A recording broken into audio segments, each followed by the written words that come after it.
Is Migrant Crisis 2.0 coming to Europe?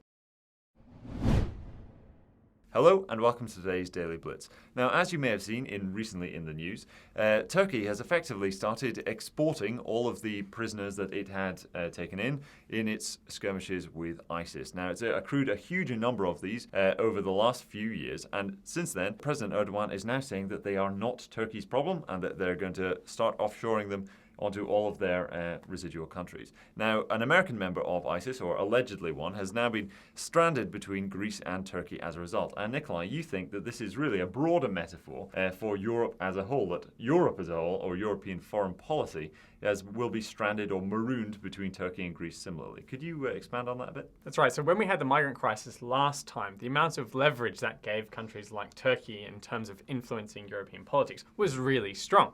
And this time around, it's going to be even worse because it's not just a bunch of refugees. It's a bunch of effectively proven terrorists or potential terrorists that Turkey has accumulated on Turkish soil and has the ability to release into Europe, which is what they're already threatening to do. So what do you think President Erdogan actually wants out of this? Now he's got this leverage, what's he going to do with it? He's got a lovely wish list of things that he wants. The first is the same that happened last time, which is basically money. They claim to have spent a huge amount of money on these refugees who are a problem that he says Europe caused. So he wants money to deal with that problem. He also wants the drilling for oil and gas in Cyprus, in the Mediterranean, to be considered valid, which the EU is currently threatening to impose sanctions for. And he also wants the offensive against the Kurds to be declared valid as well. And the main reason for that is he actually wants to dump a huge amount of the refugees in Turkey into that zone, that safe zone in between the Kurds in Syria and Turkey. So what do you think's actually going to come of all this? I mean, do you think that this is going to be a success? He's going to get what he wants? Or do you think that Europe will attempt to prove some resistance? Well, I don't think there's a limit to what he wants. So I think he'll just keep pushing until it basically hits a barrier.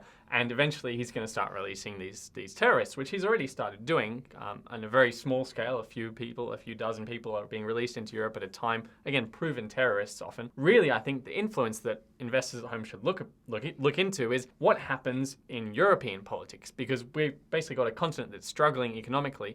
Based on what happened with the migrant crisis the last time round, this introduces a big populist element into European politics again. Then Europe could be basically stuck with a political standoff that just has a policy paralysis in Europe. If you're right that we do get a migrant crisis 2.0, this will occur at really one of the worst times for Europe, because Europe at the moment has so many other problems in terms of southern European stagnation. You've got the German economy rolling over. You've got all of these issues with what Europe's foreign policy should be, whether or not there should be some kind of united defense force, etc.